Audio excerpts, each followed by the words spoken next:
Hi guys, it's Cody here. Maybe you don't know me, but you just need to know I'm a nobody modder and dataminer for Dying Light 2. And today I want to share some thoughts here.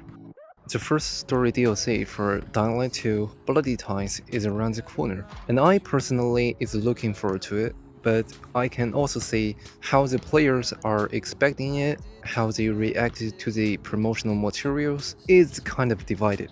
Some are hyped, and some are also saying, this is gonna be bad, it's going to be a shitty small DLC. So just before the DLC releases, I want to tease a little bit of it without spoiling too much. I would like people to know a little bit more of what this DLC will possibly be, and give people who are thinking this DLC definitely sucks a slightly different perspective of it, and hopefully decreases your hate to it at least a little. I don't understand why they keep complaining about it without knowing about it.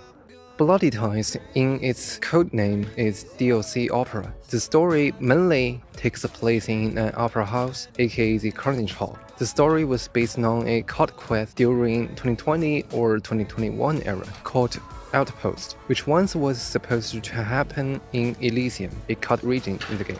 And one of the main characters was also Astrid, as you know. She has already been redesigned in Bloody Ties. You may want to say, fuck man, Techland is lazy through recycling old ideas, they're not making something new.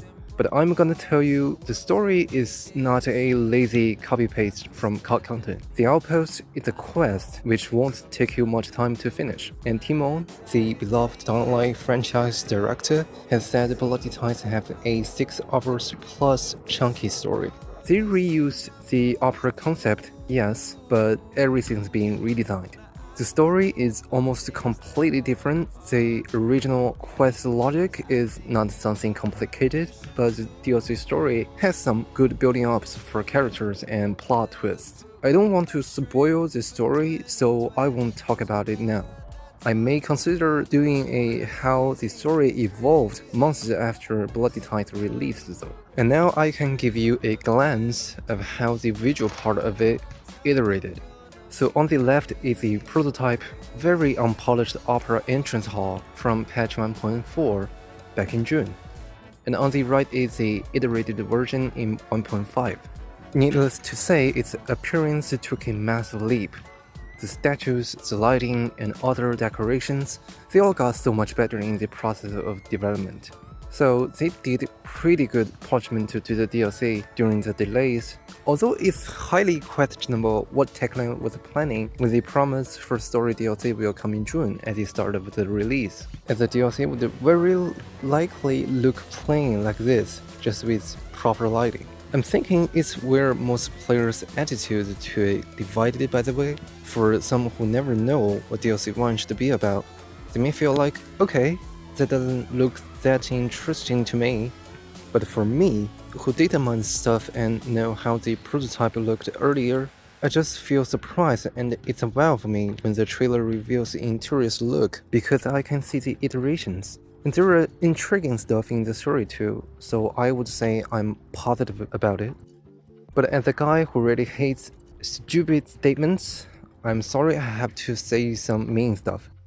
So, those who are saying Bloody Ties is Bozak 2.0, saying DLC 1 is just a small challenge, and saying developers are only developing one small house and one small challenge in the past months based on these retarded delusions, I'm saying this to you. Use your brain, think if a $10 story DLC can even possibly be a 20 minutes challenge. Or just shut up. You can't be brain dead like that. And someone was saying the Skullface mask is a copy-pasted from a base game Volatile when he watched the Bloody Ties teaser trailer. And when people are explaining to him the models for the game don't work like that, he still keeps questioning with his damn confidence. Like, do you work for Techland? Man, I don't need to work for Techland to know about this. There are tools for that. I can extract that volatile model just for you. Now you see, it's fucking empty. The Skullface mask is not a copy-paste from base game of Volatile. It's not extracted from there, it's a standalone asset just for the helmet itself. Now you can shut up.